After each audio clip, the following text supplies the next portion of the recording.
Hey, what's up? This is Mia, and today we are going to make homemade minced garlic. So, let's begin.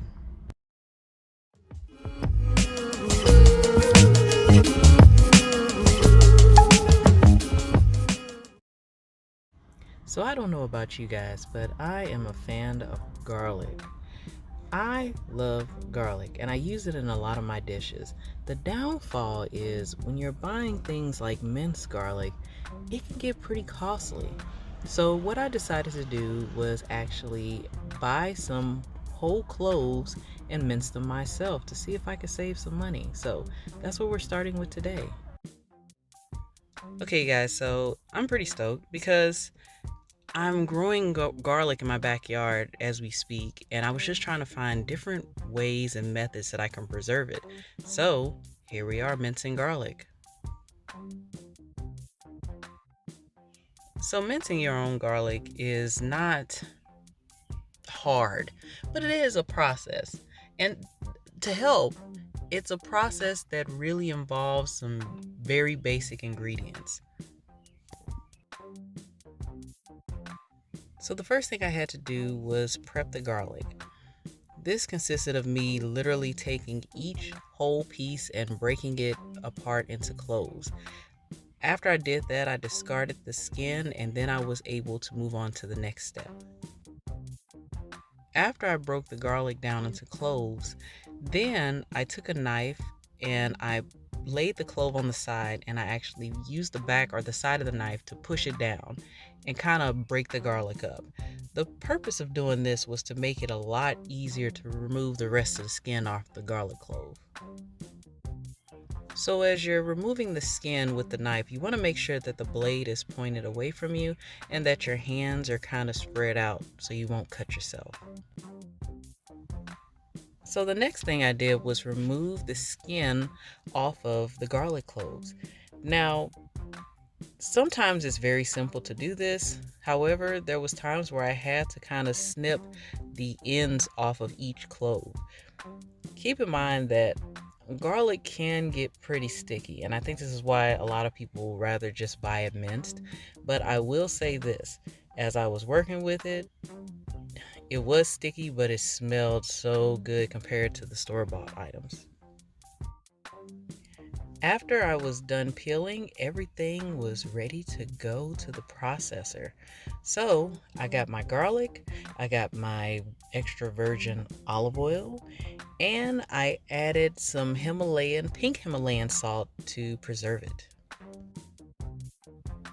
So to make the process easier, I decided to use a food processor that I purchased some time ago to mince the garlic.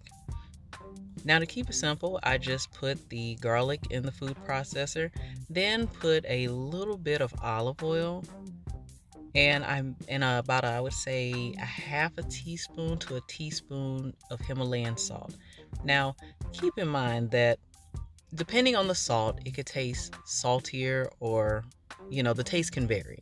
So Himalayan salt doesn't really get that salty. So I was able to put a little bit more in there. After a few minutes of blending, the garlic turned out perfect. I purchased some mason jars or some tiny mason jars from the store so I can go ahead and store it. After I would say I stuffed a nice amount in there, but I made sure that I had enough space on the sides and down the middle that once I put the minced garlic in, I will also put olive oil in there just to help preserve it. Now, the reason why I used oil instead of water is because, one, I think that oil will hold the flavor better. Plus, when I'm frying something or when I'm stir frying some vegetables or sauteing some vegetables, then I don't have to use as much salt and as much olive oil to make the dish. After that, I put the lids on the garlic and it was good to go. Now, I forgot to mention, make sure that your jars are cleaned. I actually went through a process of sterilizing my jars and letting them dry before I put the garlic in there, so it wouldn't be any surprise bacteria or anything else pop up. After that, everything was good to go. Now look at that. On the right is the store-bought garlic, which cost me like $4 a jar. When I saved money by making my own for like $1 or $2 a jar. And I got about, what, 8, 9 jars that can last me a few months. So, well, depending on how often I cook with it, because I cook with it quite a bit. Anywho, there you have it.